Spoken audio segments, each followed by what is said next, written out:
Alright guys, let's talk about today's sponsor, a new one to the channel, SimBull, the stock market of sports teams. As the name, listen, I haven't spoke to the guy, Kenneth, shout out to Kenneth, creator SimBull, on what the name means, but I'm assuming sim for simulation, and then the bull representing the bull on Wall Street. I don't know. Hey man, listen, heads coming together. Anyway, let me share my screen so you guys see what I'm talking about. So SimBull is kind of a very fun way to get into not necessarily sports betting, but a way of how to make money off your favorite sports teams.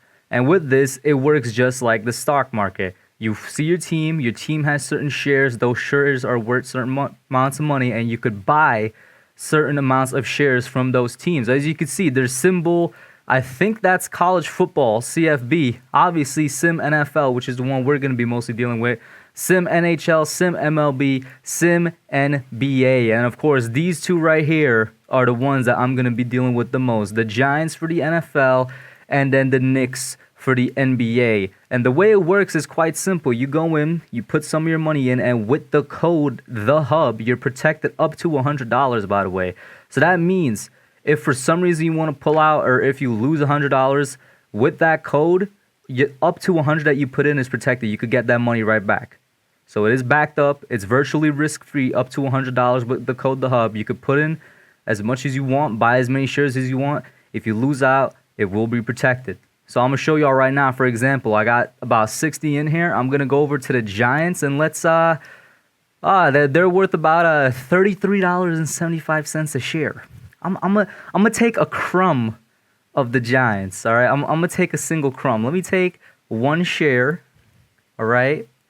Let's get that in there. And boom, I got a share of the Giants. And it just went up, I'm pretty sure. If I had more, I will go over to the NBA side of things, and I would get some of the Knicks. And actually, now I'm looking at it, the Knicks are lower than I thought they would be.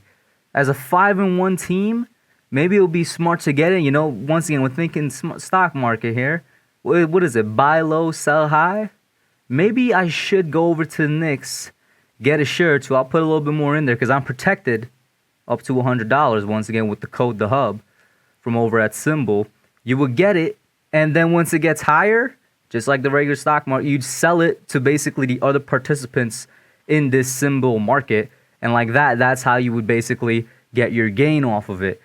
Works just like that. It's kind of a fun, easy, and virtually risk-free way up to $100 to kind of get in, make a little bit of cash, and participate with other players regarding with sports teams. Because why would you go when you do something about, you know, I don't know, the real stock market where that's way more volatile and you're not even sure what you're dealing with. But guys, new sponsor to the channel, SimBull, check them out. Get involved in the market over there, have some fun, and use the code THEHUB.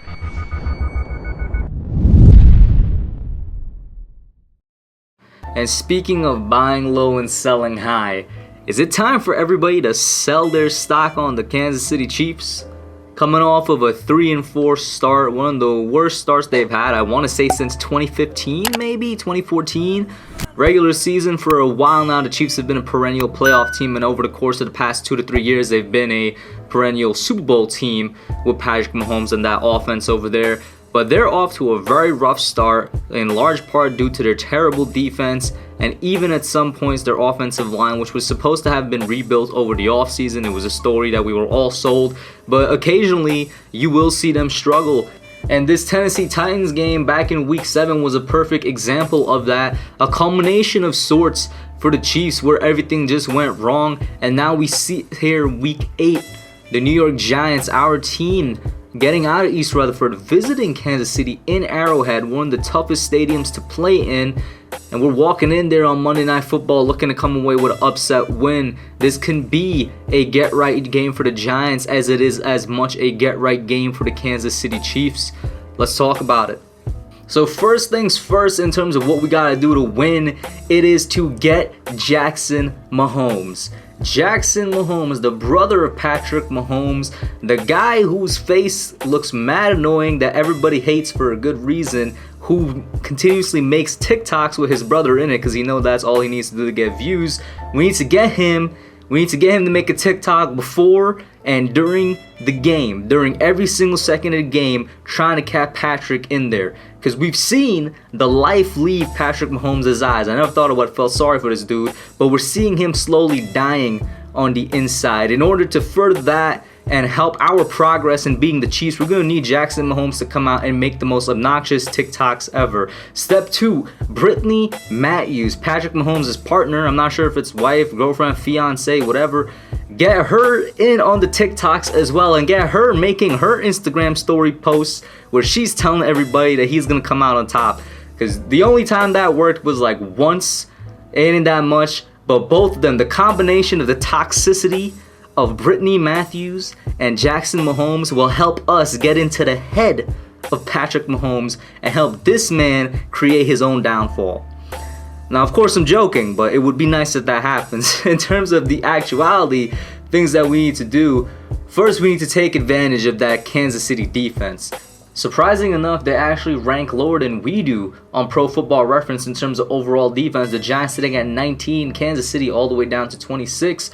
When you go down to passing defenses, which everybody's been talking about in the league, one thing that is surprising is that the Giants are ranked at 9th. I think definitely helped out by the amazing Carolina game the pass defense had. And then Kansas City is down at 19th, and they've been letting a lot of teams pass on them. You know what I'm saying? Once again, that Tennessee game was kind of the perfect example of it. But there's been a lot of teams that's been able to pass on Kansas City. They don't have much of a passing defense back there. Rushing wise, we're very close together. The Giants at 19th, Kansas City at 21. Both the Giants and Kansas City have been struggling to get pressure on the quarterback. Of course, when we sort the stats by that, Kansas City is higher than us. The Giants only netting 53 pressures on the quarterback over the course of the regular season, which makes sense. Once again, Carolina was our best game, our magnus opus on defense, and while we all hope that's a projection of what could happen for the rest of the season, that's all it is for now, just hope, because what we have proven in front of us was that this defense can be really, really bad for 6 weeks straight. Kansas City, while we had that upturn in our defensive game in week 7 against the Panthers, they just continued their defensive struggles against the Titans. They've had no type of upturn this season, netting only 65 pressures. When you go in terms of sacks, we do get them there. We lead by 8. Kansas City is actually last in the league, dead last with only 8 sacks on the season. The Giants still around the bottom with just 16. In terms of how much yardage they've allowed through the air, now this is just air yards before, the receiver gets anything yards after the catch. Kansas City is at 979 on the season, the Giants at 949. And when we do go to yards after the catch now, they're near the top with 1,007 and the Giants at 849. So once again, like I'm saying, you can pass on them. And don't be afraid to try and pass on them, Daniel Jones, Jason Garrett, and the wide receivers. And hopefully we will be getting a good amount of wide receiver help this game. Speaking of abusing that defense and just getting yardage through the air, when you look at passes defended, Kansas City is 30th in the league with 19. The Giants 14th with 33. It's all just looking good. It's looking like a game plan is going to be passed on them. Interceptions wise, even though I do think pass deflections is a better, it's better to look at in terms of if you're going to try and judge any type of pass defense. That's just me. But interceptions were right there neck and neck. We got 6. Kansas City has 5. And then back with hitting the QB in terms of quarterback hits, we're both kind of low. The Giants 33, Kansas City 30. You go down to the rushing defense side of things, neck and neck as well. The Giants at 19, Kansas City at 21st. In yards per attempt, though, they are worse than us. They're allowing 4.7 yards per attempt to our 4.4. 4.4 ain't that good either, but at least we're not as bad as them. But our offense can 100% deal with this and take advantage of this. We have the talent, something we've been screaming all year long. And at times, we have the coaching and the game plan there as well. We just need to put it together. I do believe, should we get back Kadarius Toney, who is currently questionable for tonight's game, Sterling Shepard, who is currently questionable for tonight's game, those two, specifically Toney, can make a big impact in terms of the passing offense. Evan Ingram is still here. He hasn't been traded yet. Use him on a couple crossing routes. And for the love of God, can we see some Gary Brightwell? I know Devontae Booker, he's had flashes. It hasn't even been hit or miss. It's been like hit, miss hit in terms of runs with Devontae Booker. Involve Gary Brightwell a bit more. Why did we draft a guy to just play special teams? Sometimes I see Brightwell out there and he's a little bit too slow. We use him, or we try to use him a lot at running back screens, and he just doesn't get to his blockers in time. Involve a little bit more versatility in the run game as well, Giants. Now, in terms of our defense against their offense, I feel like there's not much for me to say. I don't need to go and pull up stats and look at the stats like I did with this segment just now. We all know what the name of the game is going to be. We need to get pressure. We need to get sacks. I made a video right after the Carolina game last week talking about how this defense runs off of pressure, how this defense depends on it, how everything works out when we can hit the quarterback. When Azeez Ojulari and Leonard Williams, they were playing out of their minds. And Leonard Williams, by the way, has been having a great season, on pace to actually break a couple of his milestones from his 2020 season that earned him that contract. Once again, go check out that video.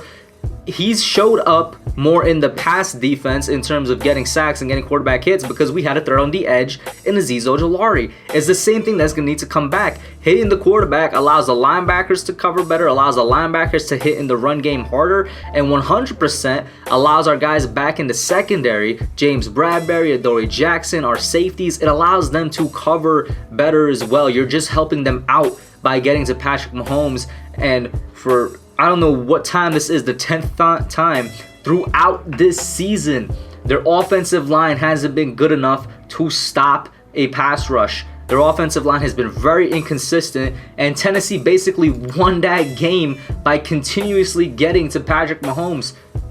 They had 4 sacks and a ton of pressures that game. They caused him to throw an interception. They caused him to run out the pocket and throw it out of bounds. They basically made him look like what he's been looking throughout this entire year, and that's like a different player, to be honest with you. What I will say though is be careful if the Chiefs, if this is a get right game for them, they still got Travis Kelce, they still got Tyreek Hill, they're still an offensive powerhouse if they could get it right. Because as of right now, with all the struggles they've been having, they're still a top 12 offense in the league. And that's purely off of how many points they've scored, which is 188 in total, ranking 12th in the league, despite them struggling mightily in passing offense where they're 25th and rushing offense where they're 18th. But guys, this is definitely a bit more winnable than I feel like a lot of us make it out to be. I'm not saying we're going to march in there and take the win. I am saying though, there's a chance. Let me know what you think. Put your thoughts and comments down below. Like, share, subscribe, and I'm out. Thanks for watching. Don't forget to like, comment, subscribe, and share. I'll catch y'all in the next one.